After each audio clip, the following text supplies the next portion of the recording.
Ladies and gentlemen, boys and girls, this is your host Trillionaire. I'm very happy to be back with you this evening, I should say. It's 6:17 p.m. California time. And folks, today we're going to be taking a quick look at the market, giving you a little bit of market update, just a real quick one. We're going to have a look at some of the smaller caps that look tasty. You might want to snap them up right now, and just a little bit of general market analysis real quick. Coming back at you tomorrow with an ICO video, as well as the day following that and the day following that. We'll be dropping ICO videos for the rest of the week, ladies and gentlemen. Ladies and gentlemen, let's go ahead and jump right into this. Here we go. Okay, so Bitcoin is up about 4% right now, 8,900, though it was about 9,000 not too long ago. We're going to go ahead and take a little closer look at that one there. And for the last 7 days, see what it shows us. So recently it was as high as $9,142. Does appear to be climbing right back up there.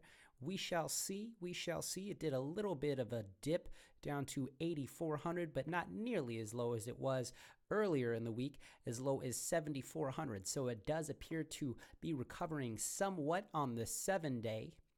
Go ahead and have a look a little higher here. It looks like we have a little bit of a reverse head and shoulders, climbing, of course. 7,900 there. The low again was, what was that, 7,400 there. And the low over here was about 8,400. So 78 to 84 for the dip there. And it does appear to be climbing, folks. That is good. We'll see if it can go ahead and break this 10,000 mark, this very elusive 10,000 mark. I mean, if it does, I think we'll see a pretty high climb. I don't know if it'll go back to 11,500, but we shall see. Right now, market appears to be positive, especially if it could go ahead and break that 9,100 line. If it goes back up to 9,100 and starts going down, well, if you're short-term trading, day trading, by all means, please sell now. Well, once it hits the 9,050 sort of level and starts diving back down, then maybe you want to go ahead and take some profit and wait to go ahead and buy back in after it drops down a ways. Okay, so that's what's going on with Bitcoin.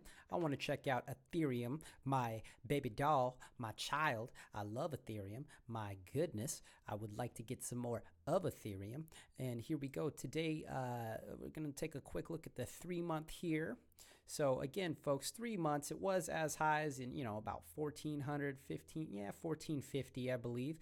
Did do a sharp decline all the way down to 580. My goodness, did that scare the pants off of some people? Not the long-term hodlers, but some people, especially the new booties who got in around, January time, February, or, I would say later January, whatnot. But anyways, did get is down as low as $476 according to CoinMarketCap.com, and right now it's hanging out at about $544. Modest increase, 2%, but more recently it was as high as if we could get the 7-day, that would be great. Thank you so much. And it was as high as 587. So pretty much the low of the initial scary pants dip there. Okay, so 607, 587. We did get a dip as low as 460. And the more recent dip went down to 512, so not quite so bad, and does appear to be climbing out of it, but still much too soon to say. Ethereum is a slower mover than Bitcoin when things are going. It kind of waits around to see if Bitcoin is going to do something positive or negative. It's still tethered to what's going on with Bitcoin, unfortunately, for the time being. Maybe not in a year after we get onto that proof of stake platform. Everybody realizes it's better technology and that it's certainly more than just a store of value. I don't believe in the digital gold, but if you do, most certainly please go with it. And if you're a crypto investor, by all means, I absolutely respect what you're saying. When people get scared, they want to jump their money into Bitcoin. That's absolutely the case and has been the case for some time. I don't know that that will remain the case in the future. In fact, I'm sure that it will not. It's just a matter of when that happens. Now, if you folks want to bet on that, that's up to you. But for me, I've gone ahead and decided to trade my value in Ethereum rather than in Bitcoin. Although if you are looking to maintain more value during these dips, certainly you should maintain more in Bitcoin, or rather put it into something like a stable coin you can trust, if not fiat, such as the dollar. Put it into a stable coin that's collateral backed by something made by perhaps MakerDAO, known as the DAI, DAI. And I'll just show you guys that real quick. It's not a bad stable coin, a much better concept, dollar stable here, much better concept than the USD Tether, which they're just printing nonstop and absolutely not allowing themselves to be audited to completion. They're firing folks left and right when they start asking too many questions. So recently they did go ahead and print about 300 million tethers, bringing it up to $2.3 billion. Billion with a B, $billion printed recently as of late. So, okay, folks, we're going to go ahead and jump right into what you and I both love. Anybody watching my channel who follows me, you folks know what I love. I love the ICOs, and we're going to go ahead and get into that tomorrow. Already discussed that. But today I want to see what sort of small caps that are out there that you and I can go ahead and pick up potential opportunities right now, this moment. Do we believe that the market has gone all the way down? It has gone down a substantial amount. If it were to continue correcting, that would not be something out of the question. Certainly not after the massive amount of pump that we got. But if it were to turn around today and keep on going up, that also would not surprise me, given the success that we've seen and all of the positive news we've seen coming from the major outlets, the boys who are getting their ducks in a row, purchasing exchanges such as Poloniex and getting all these futures and whatnot ready to go, all these financial instruments that they can go ahead and manipulate the crypto market with. So that said, we're looking at the smaller caps. I just want to take a quick look at the biggest gainers and losers. And folks, this video will be relatively short. Right after this, we'll just take a quick look at some of the other things going. So we've got, with a volume of 100,000 million billion dollars, 100,000 million billion dollars, Storm? What the heck is this crap? It's got $2.2 billion of volume in the last 24 hours. Folks, this sounds phony as baloney. I want to go ahead and click on it real quick. I do. Yeah, $2.2 billion with the market cap of 317 million, and a lot of that just took place. Like literally 100,000 million. Literally, this thing was worth about $100 million. Folks, this is a massive pump and dump. I don't even need to know what this is about. I can tell you it's a massive pump and dump. I bet the majority of the exchange traffic is happening on mostly one exchange here, and the other exchange that it's taking place on is Binance. Okay. Binance is a little more legit. People like Binance. 365 million, about 400 million taking place on Binance, CoinRail, BTC, each giving them, in the below $10 million of trading. I want to see what this is.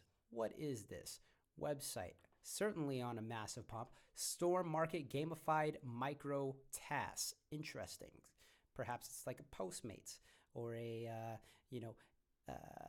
a tender, gamified experience, micro tasks. Earn anywhere, anytime, from any device. I certainly like the idea. Do they have a platform right now? Overview. Does this qualify as our small caps? 300 million isn't quite a small cap as far as crypto goes. I'd call that more a small mid cap. Yesterday, if you would have bought it, certainly I'd say that it was a smaller cap. I like my small caps to be 40 million and under, 60 million pushing it, and certainly 300 million is, that's a mid cap. Let's see what we got here. Service fees, 1% plus the Ethereum gas costs. Okay, not bad. Withdrawal period immediately. Competitors up to 40%, up to 5 days. Okay, gamification, project management integration, marketing integration, secure private, Okay, who will use the Storm Market? They're talking about in the future tense. Do we not have a product right now? I don't believe we have a product right now. We've got partnerships with Kyber Network, Jaxx, Bancor, Zencash, and Qtum. So they've got some legitimate cryptocurrencies here. Kyber Network being a nice decentralized marketplace. Bancor Network, not the biggest fan of them, but another decentralized marketplace. Jaxx, Qtum, I am invested in them. I like them a lot. Okay, Bill Shahara, CEO and founder of Bittrex. I use Bittrex myself. It's not a bad exchange. I know they get a bad rap from quite a few people. I think they could do a little better on their support tickets there, certainly.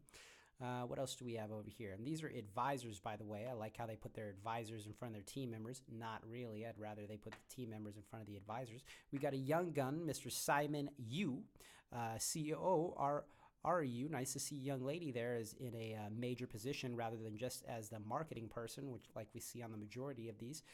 Sean Zong, CTO, Andy Cleesh, VP of Product, John Knowles, Calvin Heesh. Okay, so lots of young faces. For the most part, except a couple guys there. The only two non-young faces are older white dudes. The rest are Asian folks, all about the same age. Perhaps they know each other from a college they all attended together. Who knows? All right. So that's what I'm seeing off the bat as far as what their designs are, what they are doing. Do we have, okay, we got business development, VP of product. Software development engineer, full stack engineering, software development engineer. Why does this product need its own token is my question. That's my question. Okay. Interesting. You know what, folks? Not for today's video. We're going to go ahead and dive deeper into this one. If this one manages to stay around, and it's on a ridiculous pump right now. Absolutely ridiculous pump. That's 200%. If this baby's still around tomorrow, I'll go ahead and I'll dive deeper into Storm, and I'll give you guys a little update on the nitty gritty. Is it worth your 350? Worth the money you want to put into it, that is, all right? 350. The Loch Ness Monster. Will he invest in Storm? Find out next time on Trilly Hillbilly. Silly. I'm being very silly today, but this is a test video I haven't been on in a minute. So anyway, folks, tune in next time where we're talking about some ICOs and potentially doing a little side piece on Storm. Catch you guys later.